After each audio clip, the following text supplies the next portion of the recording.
इस बार की एकादशी की बहुमूल्य जानकारी दे रहा हूँ, तो ध्यान से सुनना। मार्गशीर्ष मास के कृष्ण पक्ष की एकादशी तिथि को उत्पन्ना एकादशी के नाम से जाना जाता है। इस दिन व्रत रखने से सभी मनोवांछित फलों की प्राप्ति होती है, घर में सुख समृद्धि आती है और मन भी निर्मल होता है। इस 11 को ही भगवान विष्णु से एकादशी तिथि प्रकट हुई थी, इसलिए इस दिन उत्पन्ना एकादशी का व्रत रखा जाता है। इस बार मार्गशीर्ष मास के कृष्ण पक्ष की एकादशी तिथि प्रारंभ होगी 26 नवंबर मंगलवार को रात्रि के 1:03 से और एकादशी तिथि की समाप्ति होगी 27 नवंबर बुधवार को सुबह 3:47 पर। मंगलवार के दिन सुबह से लेकर रात तक एकादशी तिथि विद्यमान रहेगी। मंगलवार को तो एकादशी तिथि है ही, लेकिन साथ ही साथ बुधवार के दिन भी एकादशी तिथि का स्पर्श हो रहा है, यानी इस दिन भी सूर्योदय से पहले एकादशी रहेगी। तो इस बार एकादशी का व्रत 2 दिन रखा जाएगा,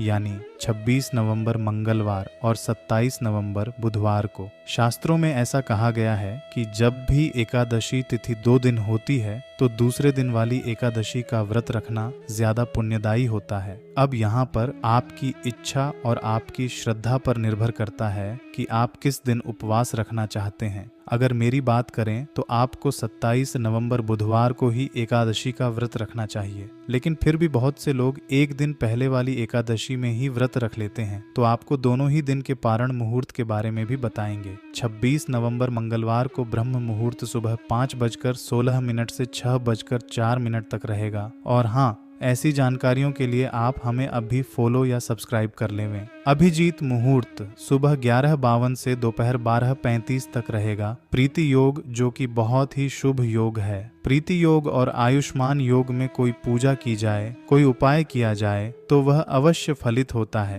प्रीति योग दोपहर 2:13 तक रहेगा और उसके बाद में आयुष्मान योग सारा दिन रहने वाला है। प्रातः काल पूजा का मुहूर्त रहेगा सुबह 5:32 से 6:53 तक। सायंकाल पूजा का शुभ मुहूर्त रहेगा शाम 5:24 से 6:45 तक और राहु काल दोपहर 3 बजे से 4:30 बजे तक रहेगा। द्वादशी तिथि प्रारंभ होगी 27 नवंबर बुधवार को सुबह 3:48 से और समाप्त होगी 28 नवंबर गुरुवार को सुबह 6:24 पर। अब आपको यहाँ पर एक बात का विशेष ध्यान देना है कि जब भी एकादशी का व्रत रखा जाता है तो अगले दिन व्रत का पारण करते समय यानी व्रत खोलते समय यह भी देखा जाता है कि उस समय हरिवासर तो नहीं है, क्योंकि हरिवासर की समाप्ति के बाद ही व्रत खोला जाता है और हरिवासर का जो समय होता है वह लगभग 5 से 6 घंटे का समय होता है। द्वादशी तिथि लगते ही द्वादशी तिथि के साथ साथ वासर का समय भी शुरू हो जाता है। इस समय भूले से भी व्रत नहीं खोलना चाहिए और बुधवार को इस बार सर्वार्थ सिद्ध योग बन रहा है।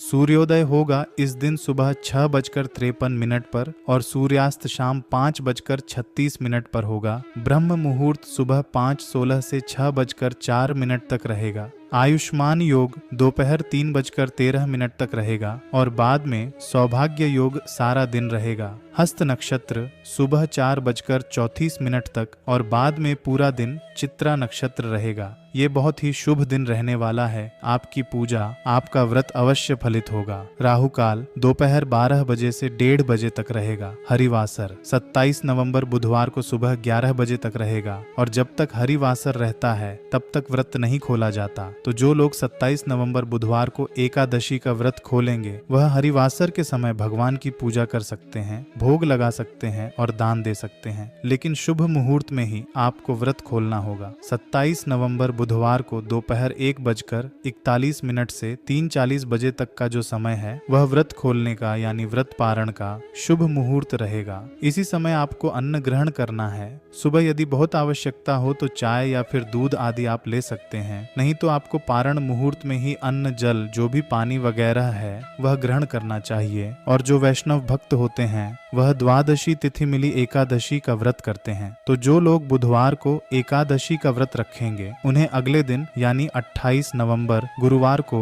सुबह 6:53 से 7:36 के बीच में व्रत खोलना है। हालांकि इस समय त्रयोदशी तिथि प्रारंभ हो चुकी होगी, लेकिन त्रयोदशी तिथि के प्रथम पहर में व्रत खोला जा सकता है। अब आप जिस दिन भी एकादशी का उपवास करें उसी दिन आपको एकादशी के और ठीक एक दिन पहले दशमी तिथि के नियमों का पालन करना चाहिए।